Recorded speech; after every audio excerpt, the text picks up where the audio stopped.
Pada Sara Thirimai Parmi Bwane Now so near Thirimariha Tandiyama Turu Begedu Parmi Bwari Sagere Sura Turu Kurai Yogere Salani Webshipar Pidika Bali Ma Apadana Sure Jandajan Bashir Tira Apadana Matimia do ye Pisigere Parmi Boa John Apadana Sura Chindongere Birokere Kudu Kamuri John Solore Tiri Maria Badana Jaro, Tiri Badana. A Janija Seven Zadia Gone Caviari ne Puesita at Jamsil. Tuchare Chelek Lady de Bar Tiniro Amiale Jauna Shijare Padasara Tiri Maye Parmi Bwane, now so near the Jang Madana Ujam. Sabima Pada Sara Lut Subimedu Yamalu Muri Miazu Tinira Padasa Yi do Tinichar. Taro Sagalone Patete. Era Padasara Tirimaye Poa Parmi Boaga Beasa Ronso. Kavada they take up when no mure. Pedumodra, yes of ya let take a sat. Ero gorma, yes of ya let a ma. Chutan when yare, Tinshare Buguri, Alon lo, Nini. Pedumodra, yes of ya let a ma. Dure Barmi Boa Saga Jara, Pidebo. At the Waleve came out here, no do. Rimodra Yasavia Puna Mure Chema at that Taunda, that Tainda, Lutada, Tataina, Shiliare Che. Handawadi Mu, the Timu Mave, Picere. Yasavia Puna Mure, Capsulu. Primodra Yasavia Chingabi. The Adi the Nado Nayare Kama. Tarasai Shipwave. Ro Tataina Masura Jaro Luria Chinzagale, Longondira Shogaviale, Lonere, the Daniel Shijar Longone Kaladamadi Piware, Chain Halubio Erichema Lupite Boguriaro Dukaduka Namuri Dukalu Sure Kandabu Luegure Chanda net the Shija Mawe. The Dandu de Yaniki Malu Tokari Bomyara, Shiu Botno Chain Kasara Tiruwe Shiva. Eri remote Ramyas of Yaletema. We need Janet Badavi, two chart temide. Peguni Madu. Primura Mias of Yaga, Idrebu Edushin, Chiju Miasara, Kore Miangero. Duha Eri Beguni Mao, Aja Viro Supangere Aja Viro Kudagamuri Pula be Supangere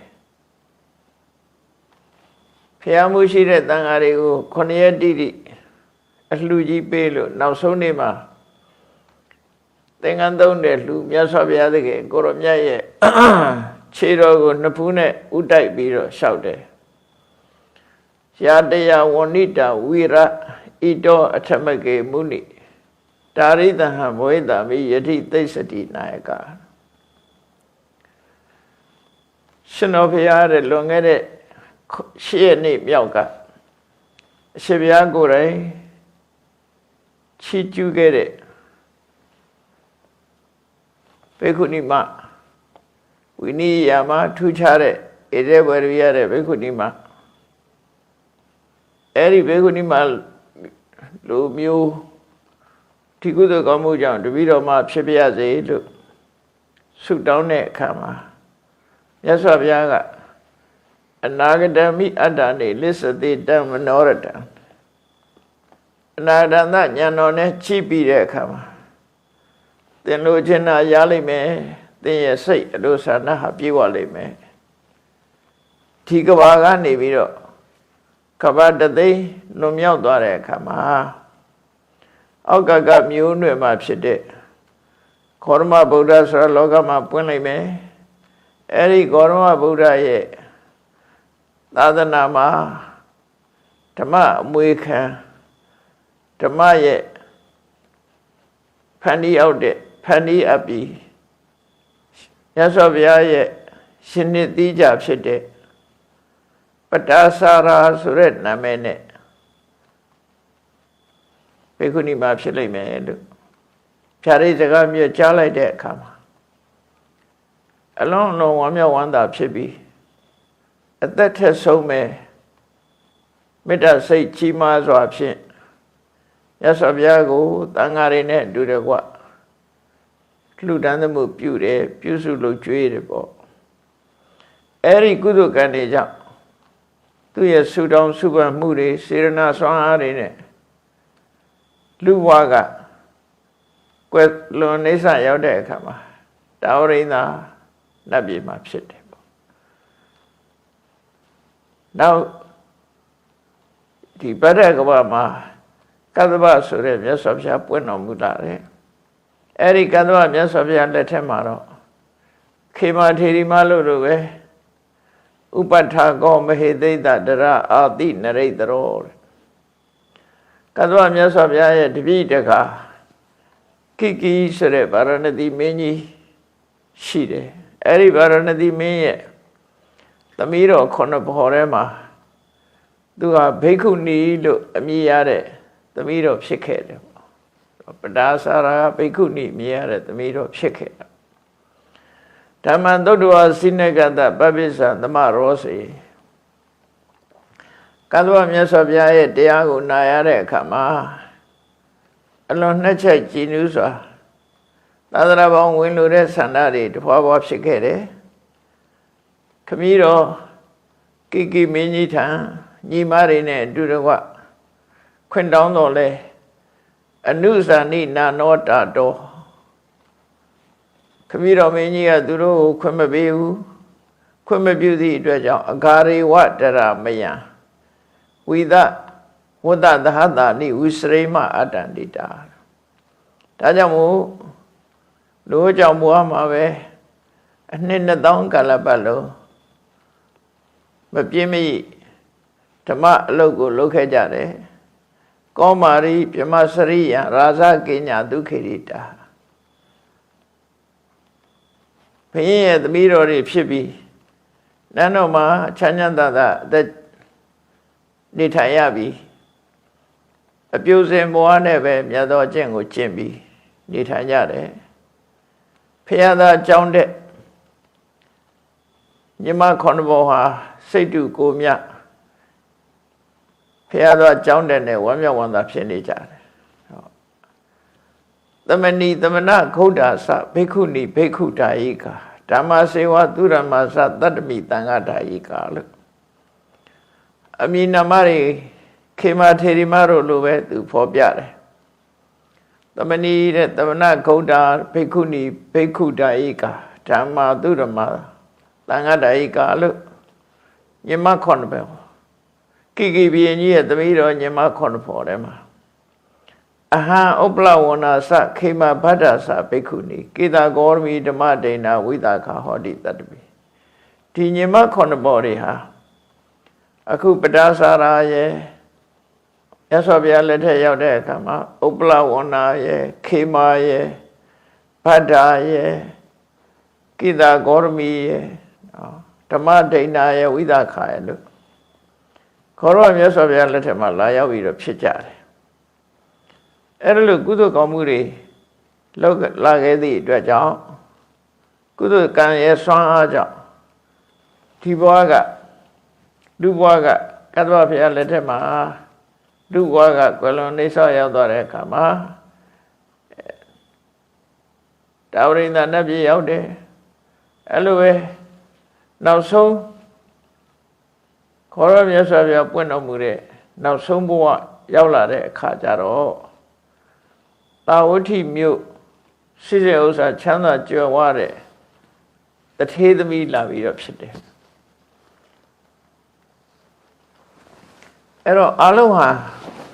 တထေးသမီးကြီးတော့ဖြစ်ကြတာမဟုတ်ဘူးပေါ့နော်ပတ္တာစာရာကတော့တထေးသမီးလာဖြစ်တယ်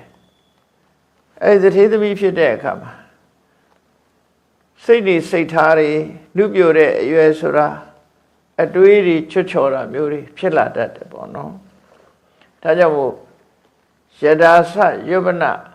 ယုပနုပေတာဝိတက်ကဝတ္တခာဟံသူဟာအရွယ်လေးကနှုတ်ပြပြီးတော့ပြိုရွယ်ရောက်လာတဲ့အခါကျတော့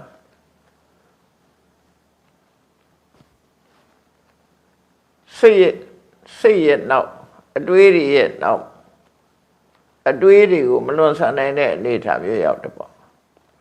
စိတ်ကူးရင်လည်းလို့ပြောရမယ်ထင်ပါတယ်ငယ်ရွယ်တဲ့ပုဂ္ဂိုလ်တွေပြီးစိတ်ကူးရင်တတ်တယ်အတွေးတွေလွဲမှားတတ်တယ်သူလည်းအတွေးရဲ့နောက်လိုက်သွားပြီးတော့နရံစာရပတိဒိဋ္ဌဝါတေနတတ္တေအခိစ္ဆံမိဘပေးစားတဲ့ပုဂ္ဂိုလ်နဲ့မဟုတ်ဘဲနဲ့သူခိုင်းစေနေတဲ့အမျိုးသားသူ့ရဲ့ကျွန်အမျိုးသားနဲ့ပဲတိတ်တဆိတ်အိမ်ကနေထွက်ပြေးသွားကြတယ်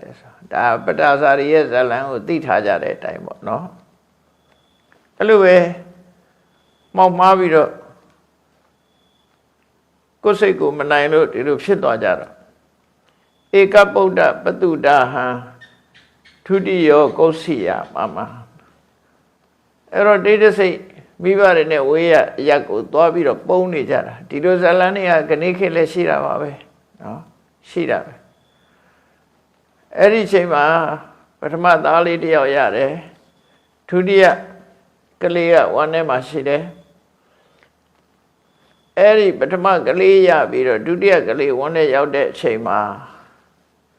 အမေဖေတွေမတွေ့ရတာကြတော့တွေ့ချင်လာတယ်ဒါသဘာဝပဲပေါ့အမေဖေတွေတွေ့ချင်လာတယ်တွေ့ချင်တော့သူဟာနာရောစေတိပတိမမတဒါတံမိပဒတိတေပဝတိတေဆိုလိုတာကအဲ့ဒီမိဘတွေကိုတွေ့ဖို့သူစိတ်ကူးရတဲ့အခါမှာသူ့မျိုးသားကိုမတိုင်ပင်ဘူးမတိုင်ပင်တော့သူခရီးထွက်နေတဲ့အချိန်လေးတခြားရက်သွားနေတဲ့အချိန်လေးမှာဧကိကနိကတာခေဟာခန္တုံတာဝတိမုဒ္ဓမာတာဝတိမျိုးမိဘအိမ်ပြန်မိုးရအတွက်တယောက်တည်းထွက်လာခဲ့တယ်မိဘအိမ်ပြန်နေတဲ့ဇောနဲ့ဝေးလံတဲ့နေရာကနေတာဝတိမျိုးတယောက်တည်းထွက်လာခဲ့တယ်တတောမေတာမိအာဂန္တဝသမ္မာဝေတိပတိမမသူထွက်သွားတဲ့အခါမှာအမျိုးသားထွက်သွားတယ်လို့သိတဲ့အခါနောက်ကနေလိုက်လာတယ်လိုက်လာတော့လမ်းမှာမိတယ်လို့ဆိုတယ်လမ်းရောက်လာတဲ့အခါမှာအဲ့ဒီခေတ်ကကိုညောင်းသွားကြရတဲ့ခီးတွေဆိုတရမေကမ္မဇဝါတာကမ္မဇလေးဆိုတာကဝန်းထဲကကလေးမွေးဖွားဖို့အတွက်ကန့်ညောင်ဖြစ်လာတဲ့လေးကိုကမ္မဇလေးလို့ခေါ်တယ်နော်ကမ္မဇလေးဒီကလေးတူမွေးတော့မယ်ဆိုလို့ရှိရင်အဲ့ဒီဝန်းထဲကလေးကဥရုကြောင့်ဖြစ်တာလည်းမဟုတ်ဘူးအာရကြောင့်လည်းဖြစ်တာမဟုတ်ဘူးတရဝရီရဲ့ကန့်ညောင်ဖြစ်လာတာ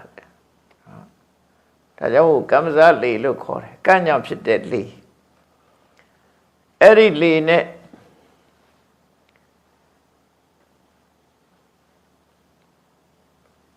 ပုပ္ပန္နာအတိထာရုဏာ ကမ္မဇန်လေးချောင်းအလွန်နာကြီးတဲ့နာကျင်တဲ့ဒုက္ခကိုခံစားရတယ်တဲ့အဲ့ဒါခီးသွားရင်လမ်းမှာဖြစ်တာဩထိဒောသမဟာမေကောပတုတိတမယေမမှာသူထွက်လာတဲ့ညပဲလမ်းရောက်တဲ့ညမှာပဲမိုးကြီးလည်းတက်လာတယ်နော်သူကလေးမီးဖွားမဲ့အချိန်လေးမှာမိုးကြီးတက်လာပြီးတော့ရွာချတယ်အဲ့ဒီအချိန်မှာလိုက်လာတဲ့သူ့ရဲ့မြို့သားယောက်ျားကိုဓဗ္ဗထာယယထာခန္ဓာသာမိတပိနမာရိတောမိုးရတော့အလွန်အေးမြပြီးနေတဲ့အခါမှာမိဖို့ဘိုးရအတွက်ထင်းရှာတဲ့အချိန်လေးထင်းသွားရှာရင်ကနေပြီးတော့မွေကြိုက်လို့သိဆုံးသွားတယ်ပေါ့အဲ့ဒါလည်းသူပြန်ပြောပြတယ်တတဝိဇာဒဒုက္ခေနအနာထကပနာအဟံအဲ့တုန်းကသူဟာဒုက္ခရောက်လိုက်တာမပြောနဲ့တဲ့သူ့ရဲ့ထုတ်ပတ်ဒီသူကသူပြန်ပြောတဲ့စကားတွေပေါ့နော်တတအဲ့ဒီတုန်းကဘယ်သူမှအာကိုရမရှိပဲနဲ့မွေးဖွားတဲ့ဒုက္ခနဲ့ဆင်းရဲဒုက္ခရောက်လိုက်တာတဲ့ကုံနေတိပုရိတံဒိဋ္ဌဝါမနဲ့လင်းတော့သာဝတိကိုသွားမယ်ဆိုတော့ချောင်းရည်တွေကစီးနေတယ်အဲ့ဒီချောင်းကိုဖြတ်ပြီးတော့ဟိုဘက်ကိုသွားရမှာဖြစ်တယ်ပေါ့ကုံနေတိပုရိတံဒိဋ္ဌဝါကိစ္ဆန္တိတကုလလယံအဲ့ဒီနာလည်းပဲစွန်နေဝန်လိုငှက်တွေဒီသားရက်ကိုခြိရတဲ့ငှက်တွေကလည်းပဲအဲ့ဒီချောင်းဘေးမှာပြည့်နေတာပဲငှက်ကြီးတွေလည်းပေါ်တယ်ပေါ့အဲ့ချောင်းကိုသူဖြတ်ကူဖို့သွားတဲ့အချိန်မှာဘာလံအာရာယအတရိ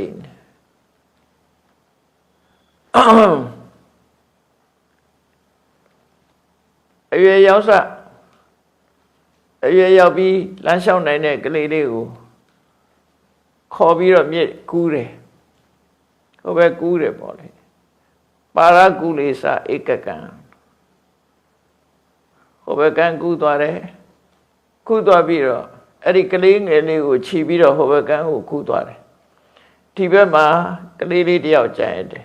တာရစ်တော်ပါလကံဗုဒ္ဓံဣတရံတရဏယဟံအဲ့ဒီရှင်ခွင်ထဲကကလေးလေးကိုဟိုဘက်ကန်းကိုပို့ပြီးတော့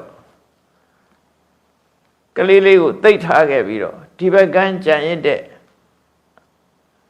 အရွယ်လေးနှစ်သားလောက်အရွယ်ရတဲ့ကလေးလေးကိုပြန်ခေါ်တာဟောပြန်ခေါ်ဖို့ဒီဘက်ကန်းကိုပြန်ကူးလာတဲ့အချိန်မှာဟိုဘက်ကန်းချထားခဲ့တဲ့ကလေးလေးကမွေးဖွားကာစဆိုတော့ညကမှမွေးထားတဲ့ကလေးဆိုတော့ပြန်ဝဲနေတဲ့ငှက်တွေကအဲ့ဒီကလေးကိုတားတစ်ထင်ပြီးတော့ငှက်ကြီးတစ်ကောင်ကဝင်ပြီးတော့ခြေထောက်နဲ့ကုပ်ပြီးတော့ခြူသွားတယ်ပေါ့စွန်ချီသွားတယ်လို့ပြောကြတာเนาะ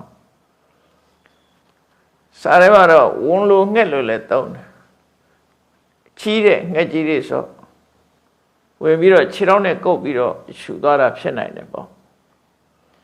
နိဝတ္တာဥက္ကုသောဟာတိတရုဏံဝိရပန္တကကလေးငိုးနေတဲ့ကလေးလေးကိုဝန်လိုငှက်ကြီးတစ်ကောင်ကခြေထောက်ကြားထဲမှာကုပ်ပြီးတော့ပြန်သွားတယ်ဣတရင်စဝဟိသောတော်သူကမြင်းလေကောင်ပဲရှိသေးတယ်ဟိုဘက်ကကလေးရှိမရောက်သေးဘူးလမ်းပြီးတော့အဲ့ဒီငှက်ကြီးကိုခြောက်တာဟိုဘက်ကကလေးကသူ့ခေါ်တဲ့ထင်ပြီးတော့ရေထဲဆင်းလိုက်တဲ့အချိန်မှာရှည်စည်းအမတန်ကတန်းနေတဲ့မြစ်ဖြစ်သည့်အတွက်ကြောင့်ရှည်စည်းတဲ့နှစ်သားအရွယ်ကလေးလေးကပါသွားပြန်ဟိုဘက်ကုန်းမုံတိတ်ထားတဲ့ကလေးကလည်းစွန်ချီသွားတယ်ငှက်ချီသွားတယ်ဒီဘက်ကကလေးကလည်းရှည်တယ်မျောပါသွားတယ်ဆိုတော့အဲ့ဒီအချိန်မှာစဉ်းစားကြည့်ပေါ့နော်ဒုက္ခတွေဘယ်လောက်ကြုံနေဆိုတာလမ်းမှာလည်းသူအာဃဝါဒပြုတဲ့ယောက်ျားလည်းသိဆုံးသွားတယ်တော့အဲ့လိုပါရမီ ရှင်ဖြစ်ပြီမဲ့လို့နောက်ဆုံးအချိန်မှာအခုလိုဒုက္ခရောက်ခဲ့တဲ့အကြောင်းတွေသူပြန်ပြောပြတာ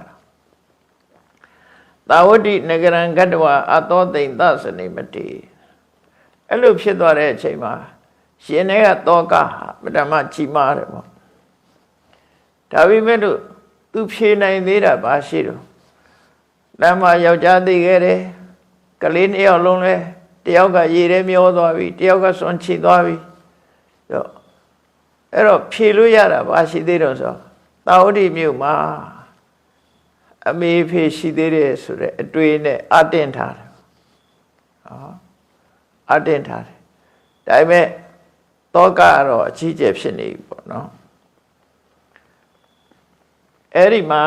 သာဝတိနဂရံဂတ္တဝသာဝတိမြို့ကိုသွားအသောသိမ့်သစနေမတေသာဝတိမြို့ရောက်တဲ့အခါမှာသူမိဘရဲ့သတင်းကိုကြားရတော့တာပဲမကောင်းသတင်းကြားရပြီတရာဩဇံတောကတ္ထမဟာတောကသမပိတာ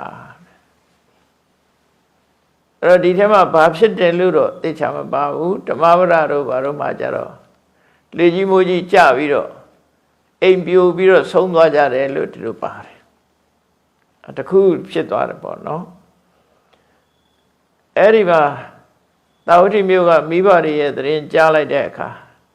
တောကနှစ်ထပ်ဆင့်သွားပြီးတော့တကယ်ကိုမိုးမမြင်လေမမြင်စိတ်တောကတွေရောက်သွားတယ်ရောက်သွားတော့သူပြန်တွေးကြည့်လိုက်တော့သူ့ရင်ထဲမှာဘာတွေဖြစ်နေတော့ဆိုဥဘောပုဒ္ဒါကာလင်္ကတာရှင်တွေကကလေး2ယောက်လည်းသေသွားပြီပန်းထေမရှံပတိမတော်လန်ခီမှာပဲယောက်ျားလည်းသေသွားပြီမာတာပိတာသဘာတာသ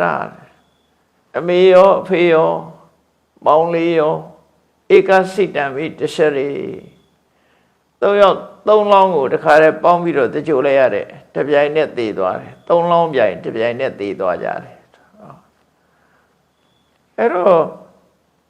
တန်တရားဆိုတာဒီလိုဒုက္ခတွေကကြုံတတ်တယ်ပေါ့နော်မကြုံတဲ့ဘဝရှိတယ်လို့ကြုံတဲ့ဘဝလည်းရှိနိုင်အဲ့ဒီလိုကြုံလာပြီဆိုရင်တော့ခန္ဓာကြီးမရှိတဲ့ပုဂ္ဂိုလ်တွေမှာ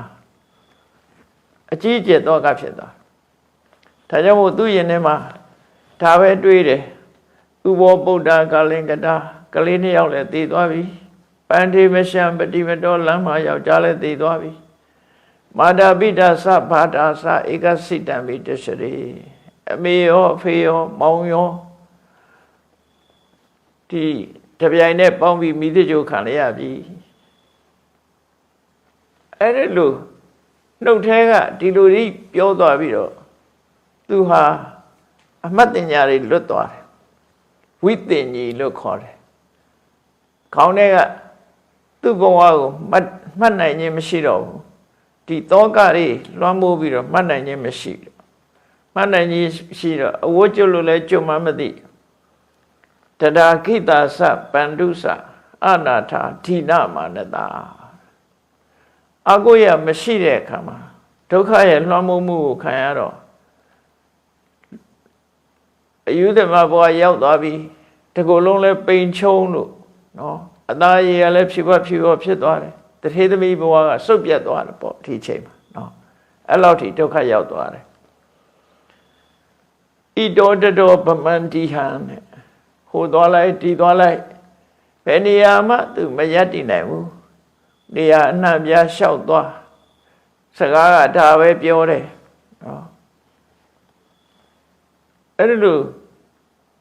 အယုဒေမဘဝရောက်သွားတဲ့အခါမှာမြတ်စွာဘုရားတရားဟောနေတာနဲ့သွားဆုံမိတယ်တရက်တော့အတ္တတံနရတရထေမြတ်စွာဘုရားတရားပွဲရောက်သွားတဲ့အခါမှာဓမ္မပဒမှာရေးထားတာတော့တီးတဲ့ဆုံးနေတယ်ပေါ့ဒီမှာတော့ဒီကာထာတွေရေးထားသလောက်ပဲအဓိပ္ပာယ်ပြောပြမယ်နော်မြတ်စွာဘုရားကိုတွေ့တယ်တဲ့တရားဟောနေတဲ့အချိန်တွေ့တော့တတောဩဩသမံတတ္ထာအဲ့တော့မြတ်စွာဘုရားပိဋကတ်တွေမှာတရားဟောတာတရားဟောနေတော့မြတ်စွာဘုရားကြွတဲ့လမ်းကဘယ်သူမှမထိုင်ဘူးအဲ့ဒီလမ်းကြောင်းကနေဘုရားနေသူရောက်လာခဲ့တယ် သူဆိုတယ်ပေါ့နော်ဘုရားနာထီရောက်လာတောကတဲ့မတောကုံမတ္တကလို့ခေါ်တယ်တောကကြောင့်ယူသွတ်သွားတာအဲတော့ယူသွတ်တာမျိုးမျိုးရှိတယ်ရာဂကြောင့်ယူသွတ်သွားတာရှိတယ်ဩမာရန္တိတွေ့လို့ယူသွားတာတွေကရာဂကြောင့်ယူတာယူသွတ်ခြင်းပဲဒေါသတွေထွက်ပြီးတော့ယူသွတ်သွားတယ်ဒေါသုမတ္တကလို့ခေါ်တယ်ဒေါသဩမတ္တကဒါကြတော့တောကုံမတ္တကလို့ခေါ်တယ်တောကကြောင့်ယူသွတ်သွားတာအဲ့တော့ဒီယဉ်နဲ့ဒီတောကလွှမ်းမိုးသွားလို့ရှိရင်သူ့ဘဝသူမထိန်နိုင်စွာမရှိနိုင်တော့ယူသွတ်သွားတယ်ယူသွတ်သွားရင်မြတ်စွာဘုရားစီရောက်တော့လေဘာရလို့မဟုတ်ပိဋကကြတဲ့ဝင်သွားတာပဲသူသွားမိရသွားတာအဲ့သူဝင်လာတာမြင်တော့မြတ်စွာဘုရားကပုဒ္ဒေမာသောစိအတ္တတမြတ်စွာဘုရားဟောလိုက်တာချစ်သမီးဘာဖြစ်လို့စိုးရိမ်နေရတာလဲဆိုဒီစကားလေးချစ်သမီးမစိုးရိမ်နဲ့တောကမဖြစ်နဲ့ကိုယ့်ကိုယ်သတိထားလို့ဓမ္မပဒမှာတော့တတိပฏิလဘပခိနီလို့အားတယ်ဒီမှာတော့ပုဒ္ဒေမသောစိအတ္တတာအဲ့တော့ကိုယ့်ကိုလောက်ကြီးမစိုးရိမ်နဲ့ဘာဖြစ်လို့စိတ်ပူနေရသလဲလို့မြတ်စွာဘုရားရဲ့အကျဉ်းနာစကားပြောပြီးတော့ပြောလိုက်တဲ့အချိန်လေးမှာစိတ်သက်သာရအနည်းငယ်ရသွားပြီမြတ်စွာဘုရားဆက်ပြောတယ်အတ္တနန္တေခဝေတတုတဲ့သူကဘယ်သူရှာနေတော့ဆိုလမ်းမှာတည်သွားတဲ့သားနှစ်ယောက်လိုက်ရှာတယ်လမ်းမှာတည်သွားတဲ့သူ့မျိုးသားလိုက်ရှာနေတယ်အမေဖေမောင်လေးတာဝတိမြို့မှာအဲ့ဒါကိုလိုက်ရှာတည်သွားတဲ့လူတွေလိုက်ရှာနေတာဟောအဲ့တော့မြတ်စွာဘုရားကအတ္တနန္တေခဝေတတုတဲ့မင်းသူတို့မရှာနဲ့ကိုယ့်ကိုရှာဒီစကားကတော့ထိရောက်တဲ့စကားပဲเนาะဒီစကားလေးကဓမ္မပဒမှာတော့မပါဘူးနဲ့တူတယ်ဒီမှာပါတယ်ဖရဝဂီညီနောင်၃ယောက်တုန်းကလည်းပဲမြတ်စွာဘုရားသူတို့ညီနောင်၃ချိတ်တုန်းကအမျိုးသမီးတယောက်ကိုလိုက်ရှာကြတော့မြတ်စွာဘုရားမေးလိုက်တယ်မင်းတို့အမျိုးသမီးရှာတာနဲ့ကိုရှာတာဘယ်ဟာမြတ်တယ်လဲလို့ဆိုသူသဘောပေါက်သွားတယ်ကိုရှာတာမြတ်ပါတယ်အေးအဲ့ဒါဆိုထိုင်ကြလို့ဆိုပြီးကိုရှာဖို့ပြောတယ်အဲ့မှာမြတ်စွာဘုရားသုံးတဲ့အတ္တဆိုတဲ့စကားလုံးသုံးလိုက်တယ်အဲ့ဒီအတ္တလို့သုံးလိုက်တဲ့အခါကျတော့အတ္တရှိတယ်လို့ယူဆတဲ့ပုဂ္ဂိုလ်တွေကမြတ်စွာဘုရားအတ္တဝါဒီပဲကိုရှာခိုင်းတာပဲလို့ဆိုပြီးတော့ဟောကြပြောကြတာတွေလည်းရှိတယ်ရေးကြသားကြတာတွေလည်းရှိတယ်ချို့နောက်တိုင်းကလူတွေကလည်းမြတ်စွာဘုရားဒီဝတ္ထုကျင့်အတ္တကိုရှာလို့ပြောတာဟာဟိန္ဒူဝါဒနဲ့တူတူပဲလို့သူယူဆတဲ့ပုဂ္ဂိုလ်တွေရှိတယ်မြတ်စွာဘုရားဆိုလိုတဲ့အတ္တကိုရှာဆိုတာဒီအတ္တကိုရှာရဲဆိုတာကိုအကျိုးရှိမဲ့ကိုတရားကိုရှာခိုင်းတာမြတ်စွာဘုရားဘယ်တော့မှဆိုဒီလိုပဲသုံးတယ်အတ္တဒီပါဘိခွေဝိရထမာအညတိပါအတ္တဒီပါဘိခွေဝိရထအတ္တတရဏမိမိကိုအကိုကြမိမိကိုယ်စီသာလဲမိမိရဲ့ကိုယ်ဝေရဖြစ်ကြဆိုပြီးအဲ့ဒီလိုကိုရှာလို့ပြောပြီးတဲ့နောက်မှာဓမ္မဒီပါဘိခွေဘဝထဓမ္မတရဏတရားကိုအကိုကြလို့ဆိုတဲ့စကားလာတယ်ကိုအကိုဆိုတာတရားကိုအကိုပါလို့ပြောတာเนาะအဲ့ဒါလဲကိုပဲကိုပဲအဲ့တော့ဒီမှာအတ္တနန္တေခဝေတတုမင်းသူများရှာမဲ့အစားကိုရှာပါလားကိုကပျောက်နေပြီလေသူများလိုက်ရှာနေတော့ကိုပျောက်နေတယ်ကိုအရေးမရှာဘဲနဲ့သူများအရေးကိုရှာနေတာဖြစ်လို့မြတ်စွာဘုရားကအတ္တနံတေခဝေတတုမင်းကိုပြန်ရှာလိုက်တဲ့ကိနိရထံဝိဟိညတိအကျိုးမဲ့ဘာဖြစ်လို့စိတ်ပင်ပန်းခံနေတာလဲကိုရှာပါသူများကိုမရှာပါနဲ့လို့ အဲ့ဒီစကားကသူ့ဘဝအကြီးကျယ်ပြောင်းလဲသွားစေတယ်တတိတွေရသွားတယ်ဒါမြတ်စွာဘုရားရဲ့ psychotherapy လည်းဖြစ်တယ်ပေါ့နော်ခုခေတ် psychology တွေ psychiatrist တို့ကုတာတွေကဒီဘက်စိတ်ပြောင်းအောင်လုပ်ပေးတဲ့သဘောပဲမြတ်စွာဘုရားကအမှန်တရားနဲ့ဟောပြောလိုက်တဲ့အခါမှာဟုတ်သားပဲသားနှစ်ယောက်ကတည်သွားပြီပဲယောက်ျားလည်းလမ်းမတည်သွားပြီပဲသူလည်းတွေ့ခဲ့တာပဲလေတည်သွားပြီအမေဖေတွေတည်တယ်ဆိုတာလည်းသတင်းရထားပြီပဲအဲ့တော့ငါသူတို့ရှာနေတာပဲတွေ့မလဲအဲ့တော့ကိုရှာမယ်ဆိုပြီးမြတ်စွာဘုရားကိုရှာတဲ့နည်းကိုဟောလိုက်တာအဲ့ဒါအတိသုတ်တံမှာတော့ဒီဇာလန်းမှာတော့အနှစ်ချုပ်ကအဲ့ဒါပေါ့အနှစ်ချုပ်ကအဲ့ဒါဒီဒုက္ခဒုက္ခတွေ့တာတွေကတော့အနှစ်ချုပ်မဟုတ်ဘူးတန်တရားရဲ့သဘာဝတွေကိုဖော်ပြတာဒီကနေ့ထင်မှလည်းပဲဒီလိုဒုက္ခဒုက္ခမျိုးတွေရှိကြမှာပဲလေကိုယ်တိုင်မကြုံရင်သာပဲကြုံတဲ့ပုဂ္ဂိုလ်တွေကြုံကြတာပဲမိသားစုအတွင်းမှာဒုက္ခရောက်ကြတာတွေအဲ့လိုဟာတွေပြည့်နေတာအဲ့ဒီလိုဖြစ်တဲ့အခါမှာဒီဒေသနာတော်လေးကိုတတိယရင်ကိုပြန်ရှာဖို့လိုတယ်တည်သွားတဲ့လူတွေတန်းတပြီးတော့နေမဲ့အစားကိုရှာကိုပျောက်မနေစေနဲ့ကိုဟာပျောက်ဆုံးနေတယ်ရှာဝေတဲ့ထဲမှာကိုမပါဘူးတည်သွားတဲ့လူတွေကိုရှာနေတာဖြစ်တယ်ပေါ့အဲ့တော့ကိုရှာရမယ်ဆိုတာဘာဖြစ်လို့လဲဆိုတော့မြတ်စွာဘုရားတရားဟောတဲ့နေရာမှာဒီနေရာကအနှစ်သာရပဲနတ္တန္တိပုဒ္ဓဒါနာရတယ်သူကဥဘောပုဒ္ဓကာလင်္ကတာသားလေးနှစ်ယောက်ဟာလမ်းမနဲ့တည်သွားပြီမရှိတော့ဘူးတည်သွားပြီအဲ့သားလေးတွေကြည့်နေတော့သူစိတ်ထဲမှာဒီသားလေးတွေကခုချိန်သူပြုစုမဲ့သူ့မှာမျှော်လင့်ချက်တွေရှိမှာပေါ့အားကိုးရမယ်သားဘယ်သူပဲဖြစ်ဖြစ်သာသူကြီးကိုမျှော်လင့်ချက်ရှိကြတာပဲအမျိုးရှင်လည်းအမျိုးပေါ်မျှော်လင့်ချက်ရှိတာပဲအမေရှိတဲ့လူကလည်းအမေပေါ်အားကိုးအားထားအဖေရှိတဲ့လူကလည်းအဖေကိုမောင်နှမရှိတဲ့ပုဂ္ဂိုလ်ကလည်းမောင်နှမရှိရင်လည်းပဲရှားကြပြီးတော့အားကိုးကြတာလည်းရှိတာဘဝဆိုတာဒီလိုပဲအားကိုးရရှာတတ်တဲ့အလေထားရှိတယ်ပေါ့အဲ့တော့မြတ်စွာဘုရားဟောလိုက်တာနတ္တန္တိဒါနာပုဒ္ဓဒါနာယကဲတင်နိုင်ဖို့အတွက်ကိုယ့်ကိုအကာအကွယ်ပေးဖို့သာသမီဆိုတာလောကမှာမရှိပါဘူးကိုယ့်ကိုကာကွယ်စောင့်ရှောက်မဲ့သာသမီဆိုတာလောကမှာမရှိဘူးလို့ပြောတာအဲ့လူတွေကတော့ရှိတယ်လို့ပြောကောင်းပြောလိုက်ပဲနော်ဘယ်သားအပြင်အာကိုရတယ်သူလှုပ်ကြွေးနေတာဒါသူအာကိုရတယ်လို့ဒီလိုထင်ကောင်းထင်မယ်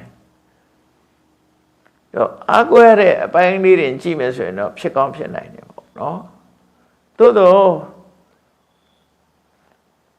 အိုခြင်းကိုတားဆီးနိုင်တာမဟုတ်ဘူးနာခြင်းကိုတားဆီးနိုင်တာမဟုတ်ဘူးနောက်ဆုံးသေခြင်းကိုတားဆီးနိုင်တာမဟုတ်ဘုန်းကြီးတို့ကိုယ်တိုင်ကိုငယ်ငယ်တုန်းကမသိနားမလဲဆရာဝန်ကြီးတွေကိုမိသားစုတွေမှာဆရာဝန်ရှိရင်တော့မသေးဘူးလို့ထင်တယ်ယောဂါတွေမဖြစ်ဘူးမသေးဘူးလို့ထင်တယ်အားကိုးရတယ်လို့စိတ်ထဲမှာအောက်မေ့ခဲ့ဘူးတယ်ပေါ့ငယ်တော့အားကိုးတယ်တကယ်လဲအဲ့ဒီစိတ်ကဖြစ်ခဲ့ဘူးတယ်ပေါ့နော်အားကိုးတဲ့စိတ်တွေအများကြီးဖြစ်ခဲ့ဘူးတယ်နောက်ကြတော့ဆရာဝန်လည်းသိတာပါလားဆိုတာသိလာတဲ့အခါကျဆရာဝန်ရှိတဲ့မိသားစုမှာလည်းပဲသားသမီးတွေဆရာဝန်ရှိတဲ့အမေမတတ်နိုင်အမေဖေးဆရာဝန်ဖြစ်တဲ့သားသမီးမတတ်နိုင်ဘူးဆိုတာနောက်ကြတော့အတွေ့အကြုံကနေဆုံးမသွားတော့ဘယ်သူမှတကယ်ကြတော့အားကိုးရတာမရှိပါလားဆိုတော့သဘောပေါက်ပါတယ်တကယ်သဘောမပေါက်တာငယ်တော့ဆရာဝန်ရှိတယ်ဆိုရင်မသေးဘူးလို့ယောဂမဖြစ်ဘူးလို့ငါတို့အမျိုးတဲ့ဆရာဝန်မရှိလို့ဒီလိုစိတ်ကထင်တာနော်အဲ့တော့မြတ်စွာဘုရားဒါပတ္တစာရိယာလည်းဒီတိုင်းပဲတစ်ခုဖြစ်မယ်ပတ္တစာမြတ်စွာဘုရားကနတ္တန္တိပုဒ္ဓသာသမီဆိုတာမရှိပါဘူးတဲ့ဘာအတွက်မရှိတာတော့ဆို ဒါနာယကိုယ်ကာဝယ်ဆောင်းလျှောက်ပေးနိုင်တဲ့စွမ်းရည်တတ္တိရှိတဲ့သာသမီမျိုးဆိုတာမရှိပါဘူးလို့ပြောတာကိုယ်အိုရာကိုမအိုအောင်ယောဂရတာကိုမရအောင်သိဆုံးရမှာကိုမသိဆုံးအောင်ကာဝယ်ပေးနိုင်တဲ့သာသမီဆိုတာမရှိပါဘူးတဲ့နောက်တော့သဘောပေါက်လာတယ်အဲ့ဒီတကယ်လဲဟုတ်လားနောက်ဆုံးမှာကိုပဲရှာရကြံအမှသာဖြစ်တယ်ပေါ့ကိုပဲအာကိုအမှဆိုတာတော့အသေးရွယ်ရလာတဲ့အခါသဘောပေါက်လာတယ်နော်တကယ်ကမှန်တယ်နတန္တိဗုဒ္ဓဒါနယငယ်တော့ဆိုရင်အမေကိုဒါအာကိုတယ်ဘုန်းကြီးတို့မွေးတော့ကဒုတိယကမ္ဘာစစ်အတွင်းမွေးတာဆိုတော့ဗမာပြည်မှာသိတဲ့အတိုင်းပဲဂျပန်တက်လိုက်အင်္ဂလိပ်ကတက်လိုက်နဲ့ဘုံသံမြောက်တန်နေချာမှာလူဘဝရောက်လာတာဆိုတော့နောက်ပြီးတော့လွတ်လပ်ရတော့လေသဘုံတကန်နေနဲ့တောရွာတွေမှာဆိုရင်နေကောင်းချင်းမနေရညကောင်းချင်းမအေးရဆိုတဲ့အနေအထားမျိုးတွေပေါ့အမှန်တမ်းကြောက်လန့်နေရတဲ့ဘဝထဲမှာရှင်သန်လာခဲ့တာဆိုတော့အမေဖေတဲ့ဒါကိုအဲ့ဒီချိန်မှာအမေသေးရင်ငါလည်းလိုက်သေးပဲလို့စိတ်ထဲမှာအဲ့လိုအောင်းမေ့ပူတယ်ငယ်တော့ကလေအောင်းမေ့ပူတယ်အဲ့ဒါလို့အသက်ပြည့်ကြည့်လာတဲ့အခါကျတော့အဲ့ဒီစိတ်တွေပျောက်သွားတယ်ပေါ့ငယ်တုန်းကတော့တကယ်ပဲအဲ့ဒီစိတ်တွေဖြစ်ခဲ့ဘူးလူတိုင်းလည်းဖြစ်ကြမဲ့ထင်ပါတယ်အဲ့ဒါမျိုးနော်အဲ့တော့ခုမြတ်စွာဘုရားကနတန္တိဗုဒ္ဓဒါနာယကိုကာဝယ်ဆောင်ရှောက်နိုင်တဲ့စွမ်းရည်တတ္တိရှိတဲ့ဗုဒ္ဓသားမျိုးဆိုတာနတန္တိလောကကြီးမှာမရှိပါဘူးဆိုတော့ကိုကာဝယ်ဆောင်ရှောက်မဲ့သားသမီးမျိုးဆိုတာမရှိဘူးနညာတိနာပိပန္နဝါသာသမီမရှိသလိုဆွေတွေမျိုးတွေဆိုတာလည်းမရှိပါဘူးတဲ့ကိုအားကိုးရမယ့်ဆွေတွေမျိုးတွေကိုဘဝကိုကာဝယ်ဆောက်ရှောက်နိုင်တဲ့ဆွေမျိုးဆိုတာမရှိပါဘူးတဲ့ဘယ်အခါမှမရှိတာတော့ဆိုရင်အန္တကေနာတိပန္နတရသော်ဗျာဟောလို့တာအန္တကေနာအဓိပန္နတဘဝကိုအဆုံးသတ်ပေးတတ်တဲ့သိခြင်းတရားနဲ့ရင်ဆိုင်လာပြီဆိုရင်ဒါပဲအဲ့ဒီအချိန်မှာတော့ဘာမှအကုလို့မရဘူးလို့ဆိုလို့တယ်အဲ့ဒီအချိန်ကိုရည်ညွှန်းပြီးတော့ပြောတာအဲ့ဒီအချိန်မရောက်ခင်တော့အကုရတာတွေရှိမှာပေါ့အကုရတာတွေရှိရပါတေတော့မယ်တေဖို့ကြုံလာပြီဆိုလို့ရှိရင်ကတော့တဲ့အန္တကေနအဓိပန္နတတေခြင်းတရားကလွှမ်းမိုးပြီးတော့ရောက်ရှိလာပြီဆိုလို့ရှိရင်တဲ့နတ္ထိညာတိတုဒါနတာဆွေတွေမျိုးတွေမှာကာဝယ်နိုင်တဲ့စွမ်းရည်တတ္တိရှိတဲ့ဆွေမျိုးဆိုတာမရှိဘူးစွမ်းရည်တတ္တိမရှိတော့ဆရာဝန်တွေလည်းလက်လွတ်လိုက်ရတာပဲဆွေတွေမျိုးတွေလည်းလက်လွတ်လိုက်ရတာပဲဘယ်သူမှမကာဝယ်နိုင်ဘူးနောက်ဆုံးကြတာသိဆုံးခြင်းနဲ့ပဲရင်ဆိုင်သွားဒါအမှန်ပဲလေတေချာစဉ်းစားကြည့်ကိုအမေကချစ်ပါတယ်ဆိုပြီးငါသားလေးမသေးရဘူးဆိုပြီးတော့ပြောလို့လည်းမရဘူးကိုမိဘချစ်ပါတယ်ဆိုပြီးတော့အမေမသေးရဘူးအဖေမသေးရဘူးဆိုလို့လည်းမရဘူးအမေဖေသေးမဲ့သားသမီးကအစားသေးပဲဆိုလည်းမရဘူးကိုဟာကိုပဲအဲ့ဒီသဘာဝတရားတွေကိုဒါရိုးရိုးရှင်းရှင်းလေးပဲဒီတရားကတကယ်ကိုရိုးရှင်းတဲ့တရားသို့တော့လူတွေကရိုးရိုးမတွေးပဲနဲ့တခြားနည်းနဲ့တွေးနေတာအတွေးတွေကလွဲမှားနေတာအာကိုရမယ်ထင်တဲ့အတွေးတွေနဲ့တွေးနေတယ်အဲ့တော့မြတ်စွာဘုရားနတ္ထိညာတိတုဒါနတာမင်းလိုက်ရှာမနေနဲ့တဲ့ပဋ္ဌာစာရာကိုလိုက်ရှာမနေနဲ့မေဘဝကိုကဲတင်ပေးမဲ့ပုဂ္ဂိုလ်တယောက်မှမရှိဘူးဆွေတွေမျိုးတွေမရှိဘူးကာရုကဲနိုင်တဲ့ပုဂ္ဂိုလ်မရှိဘူးဒီစကားဟာအလေးနဲ့စဉ်းစားဖို့တော့လိုအပ်တယ်အတန်လေးတင်ကြားပြီးတော့မထားနဲ့အချိန်ချင်းစဉ်းစားနတန္တိဗုဒ္ဓဒါနာယ ကိုတေကန်ဒီချိန်မှာ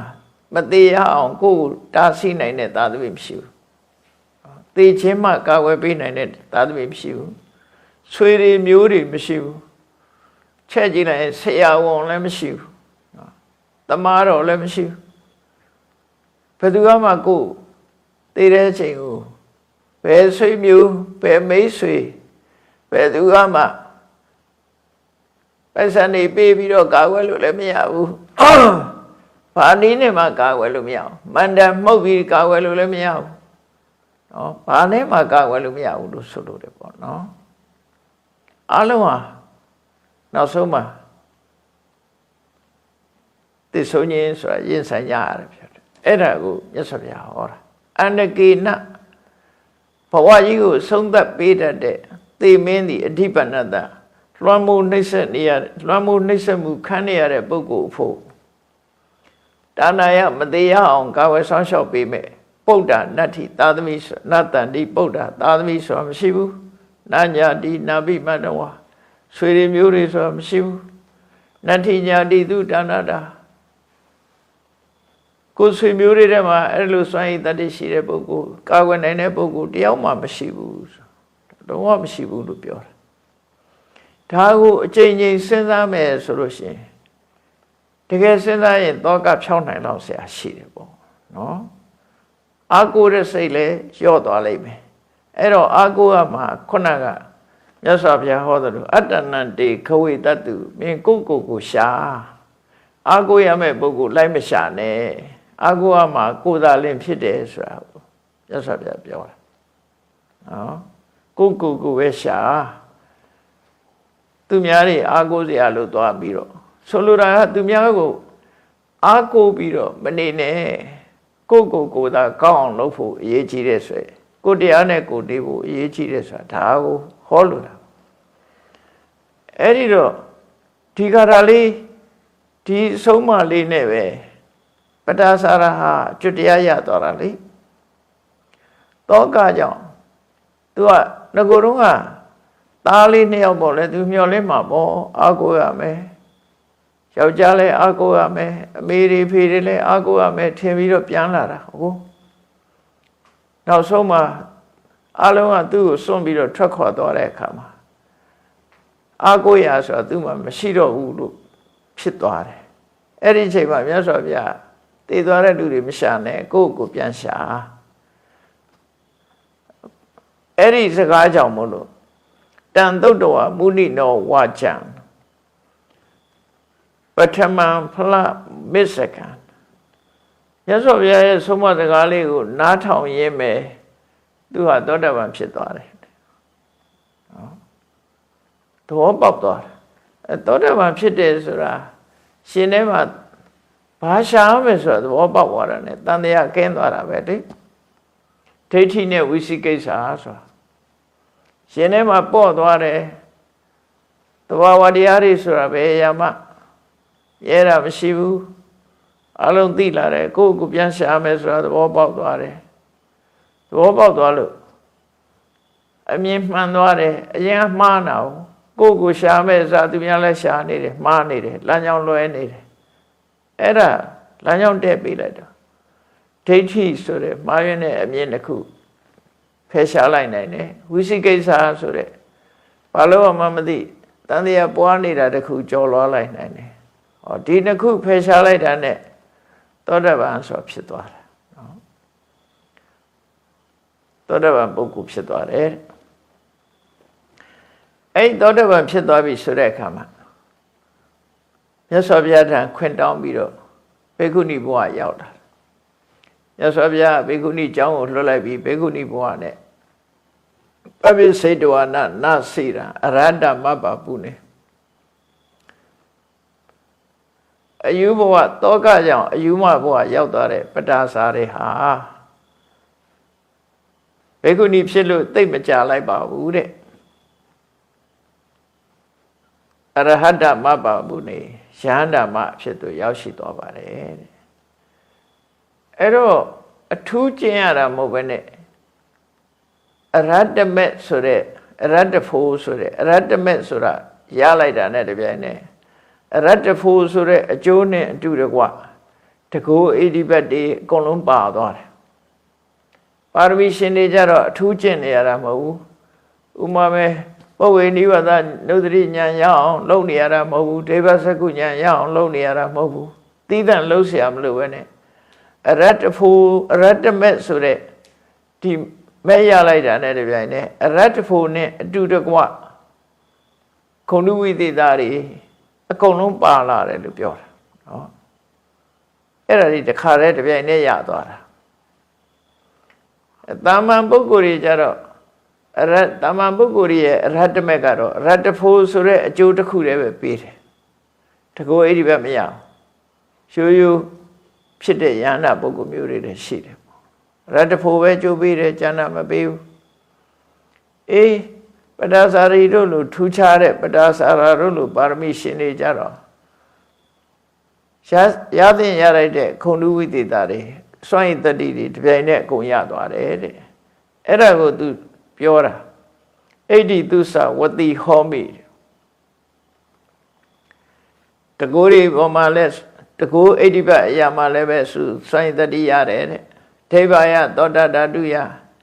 နာနာတဲ့တူတဲ့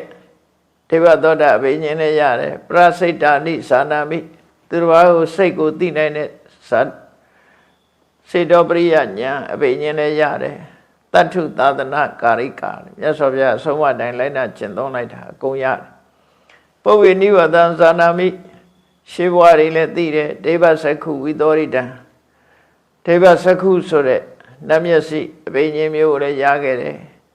ခေပိတဝအာသဝေတ္တဗေရှင်ထဲမှာအကုသိုလ်တွေကိလေသာတွေစိဝင်စေတတ်တဲ့အာသဝတရားတွေလည်းကုံဆုံးသွားပြီဝိသုဒ္ဓသိမ့်သူနေမလားသူစိတ်ဓာတ်လုံးဝကိလေသာအညစ်အကြေးမရှိဘဲနဲ့လုံးဝတန့်စင်သွားတယ်တာမန်ပုရုဇဉ်ပုဂ္ဂိုလ်ရဲ့စိတ်ကြတော့ကိလေသာအညစ်အကြေးတွေနဲ့ပေးကြံနေတယ်ပေါ့အေးယန္တာဖြစ်သွားပြီဆိုရင်စိတ်ဟာအလွန်တန့်ရှင်းစေကြသွားတယ်တဲ့တတောဟံဝိနယံတပ္ပံတန္တိကေတပ္ပတတိနောယန္တာဖြစ်သွားတဲ့အခါသူအထူးပြုပြီးတော့လေးလာတာအထူးပြုရဲ့သူလေးလာပြီးတော့လိုက်စားတာတော့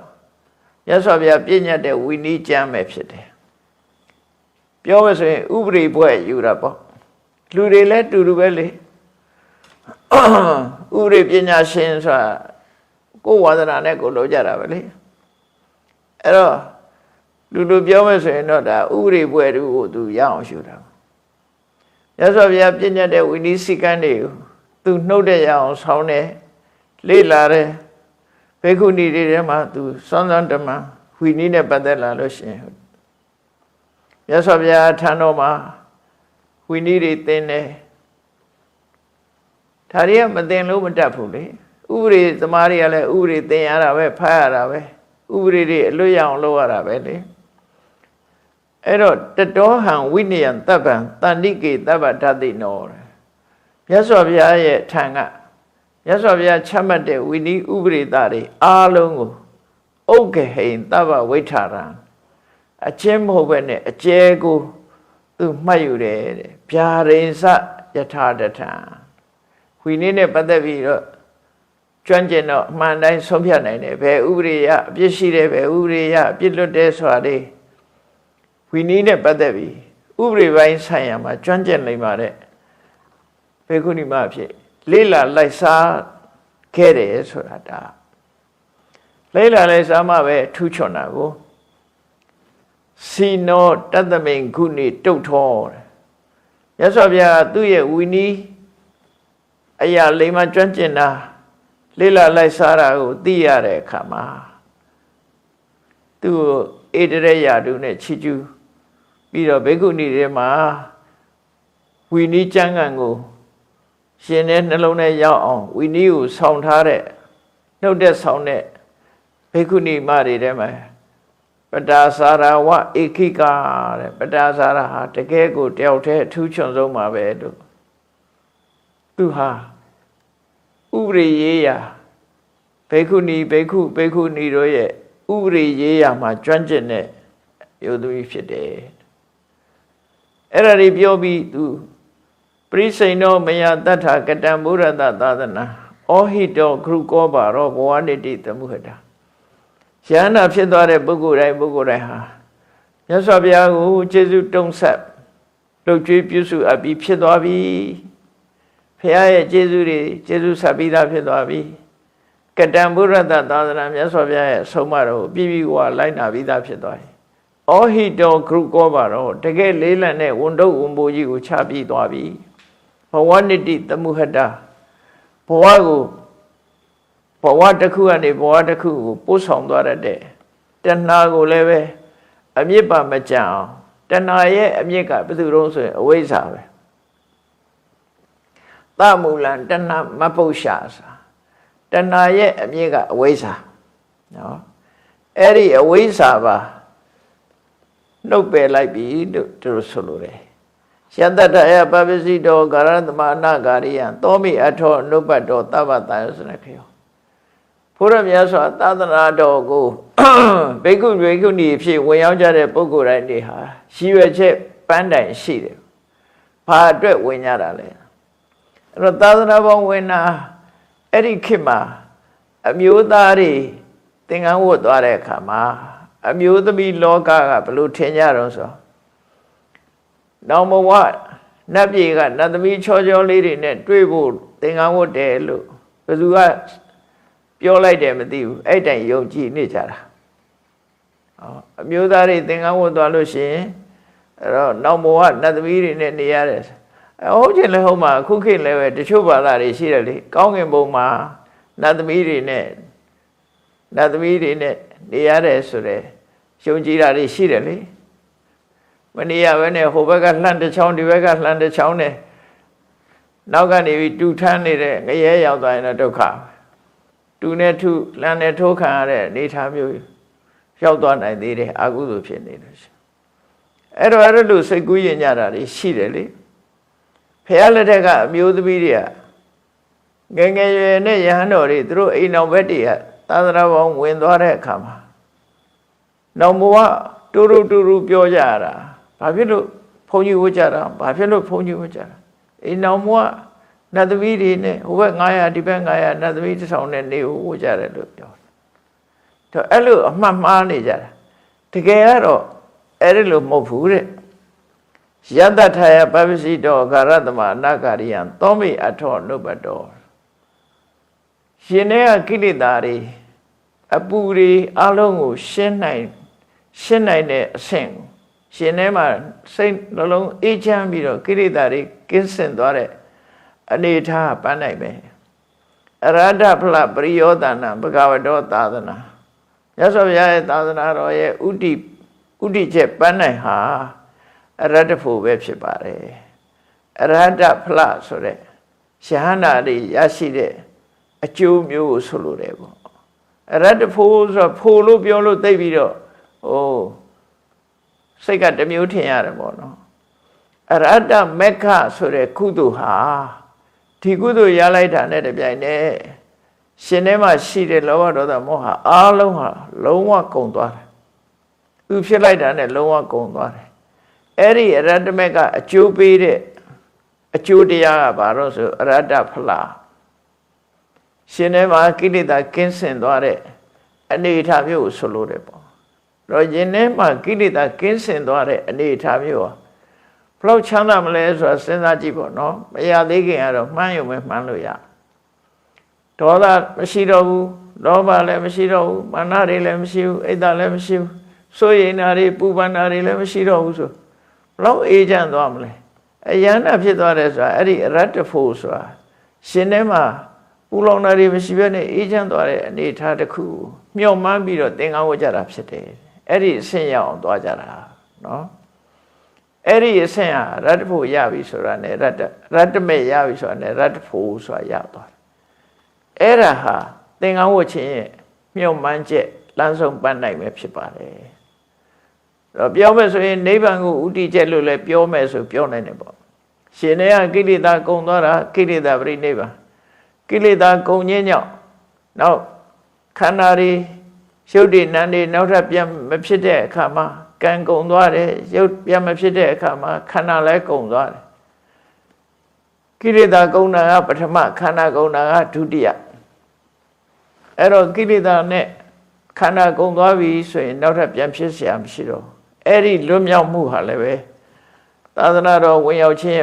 လမ်းဆုံးပန်းနိုင်ပဲဖြစ်တယ်တဲ့ဒါကြောင့်မို့သောမိအထောနုပ္ပတ်တော်သဗ္ဗတန်ရောစေနဲ့ခရောတန်ရောစေအလုံးကုန်သွားတာခုနကတော့သူသာသနာပေါ်မွေနှုံးကသူရင်ထဲမှာသားကလေးတွေပေါ်မှာတွေ့တာတယ်ယောက်ျားပေါ်မှာတွေ့တာတယ်နော်အမေတွေဖေတွေမောင်လေးတွေဆွေတွေမျိုးတွေပေါ်မှာအာကိုတယ်တွေ့တာတယ်အဲ့တွေ့တာမှုနဲ့အာကိုเสียရှာရင်းကနေပြီးတော့အလုံးဟာသိဆုံးသွားပြီသူ့ကိုထားပြီးတော့သွားကြပြီဆိုတဲ့အချိန်မှာသူယူကြုံမရဖြစ်သွားတာယူကြုံမရဖြစ်သွားတာအဲ့ဒါဘာကြောင့်တောကဖြစ်ရတာတော့ဆိုရင်တောကဖြစ်ခြင်းသည်တွေ့တာမှုကြောင့်ဖြစ်တာတွေ့တာမှုမရှိရင်တောကဆိုတာမရှိဘူးတွေ့တာမှုရှိတဲ့နေရာသာတောကဆိုတာဖြစ်တာလူကိုတွေ့တာရင်အဲ့ဒီလူအတွက်တောကဖြစ်မယ်ပစ္စည်းတွေ့တာလို့ရှိရင်ပစ္စည်းအတွက်တောကဖြစ်မယ်ကိုတွေ့တာရင်ကိုယ့်အတွက်တောကဖြစ်မယ်ဘယ်သူမှမတွေ့တာတော့ဘူးဆိုရင်တော့တောကငြိမ့်သွားပြီအဲ့ဒီအဆင့်ကိုဆိုလိုတာပေါ့သဗ္ဗတန်ရောစနဲ့ခရောရှင်တွေကတန်ရောစနေအလုံးကုန်သွားပါပြီတဲ့အဲ့ဒီအဆင့်သူရလိုက်ပါပြီဆို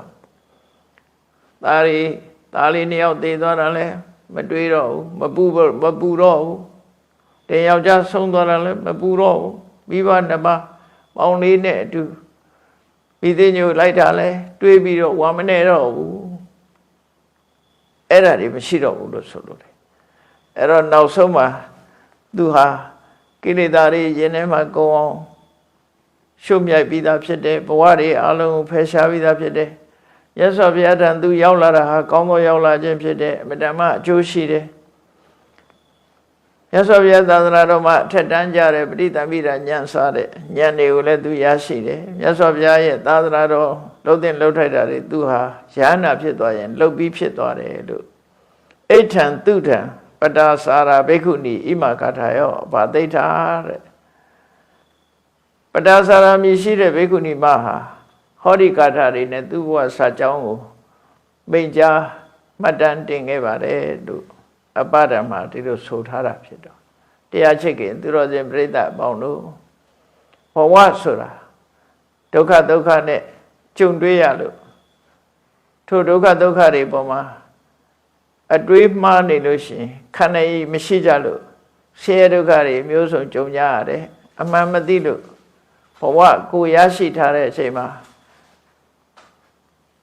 တန်ရောစဉ်အခြေခံပြီးတော့လူကိုရှားနေမဲ့အစားကိုရှားတာဟာအကောင်းဆုံးပဲလောကမှာအာကိုစရာဆိုတာဘာတစ်ခုမှမရှိဘူးသိခြင်းတရားရင်ဆိုင်လာရတဲ့အခါမှာမိမိသာလျှင်တူးတဲ့သာရင်ဆိုင်ရမှာဖြစ်တယ်လို့ကိုယ်စီသဘောပေါက်ပြီးတော့ကိုအကောင်းဆုံးဖြစ်အောင်ကြိုးစားအားထုတ်နိုင်ကြပါစေကုန်သတည်း